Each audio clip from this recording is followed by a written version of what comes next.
So what is your favorite thing about the 4th of July? Is it a cookout, maybe time in the pool, a trip to the beach, or is it, of course, the fireworks? Well, whatever it is, there are ways to have fun while staying safe. So we're going to dig into what you can do to have the best fun over the Independence holiday. Let's start with what you should do when spending time out in the sun. First and foremost, that is to protect your skin. Nikki Batiste shows us how to choose the best protection. With countless sunscreens on the market, trying to choose which is the most safe and effective can be overwhelming. I tell people to protect their skin every single day with a broad spectrum sunscreen, SPF 30 or higher. Dr. Elizabeth Hale says broad spectrum protects from both UVA and UVB rays. What's the difference between UVA and UVB? That SPF number, that refers to a product's ability to block UVB, which are shorter wavelength, and those are the rays that cause sunburn. But every single day, ultraviolet A rays, or UVA, those are longer wavelength. Those penetrate every day, year-round, even through windows, through clouds, even in the middle of winter. They can contribute to skin cancer and otherwise aging of the skin. There are two basic types of sunscreen, chemical and mineral. Mineral sunscreens are physical. They work like a shield, sitting on the surface of your skin and deflecting the sun's rays. The main ingredients are titanium dioxide and zinc oxide, minerals that are classified as safe and effective by the FDA. If you plan to swim or sweat, you may want a chemical sunscreen. It works like a sponge, absorbing the sun's rays. Although those chemicals can be detected in the blood weeks after they were used, some doctors say that does not mean they are dangerous. The FDA says more studies need to be done. We recommend that consumers avoid products using oxybenzone, but use is associated with potential impact on our endocrine system and development.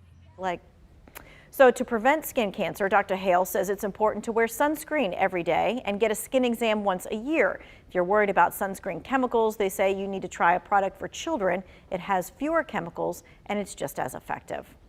Now you can take that protected skin to the beach. Here's a live look at Wrightsville Beach. A lot of folks are already enjoying that nice weather. Before you get into the water though, make sure you know what to do if you get caught in a rip current.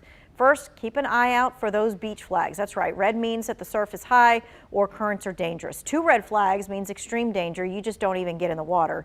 And if you happen to get caught up in a rip current, call and wave for help and float. Do not try to swim back to shore against the current because it just tires you out. You actually swim out of the rip current parallel to the shore and follow breaking waves back to the shore at an angle.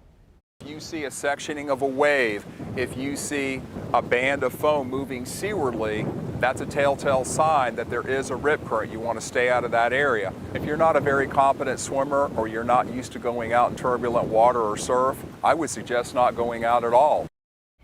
It isn't the 4th of July without a fireworks show, that's for sure. The Consumer Product Safety Commission wants everyone to celebrate safely, reinforcing it's best to leave the pretty displays to the professionals.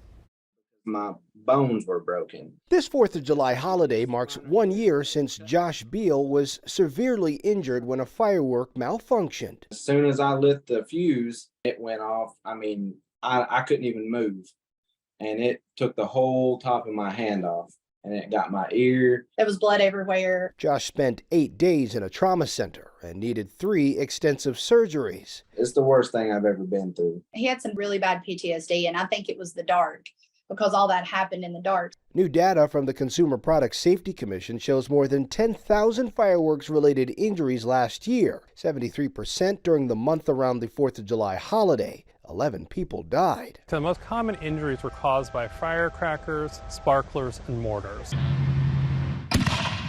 This demonstration shows how devastating injuries can be. If you are going to have fireworks, light them one at a time on a flat surface. Have a bucket of water just in case there's a problem. Never relight a dud. I would say I have anywhere from 75 to 80% of my strength back. The Beals want others to know even if you take every precaution like they did, things can go wrong.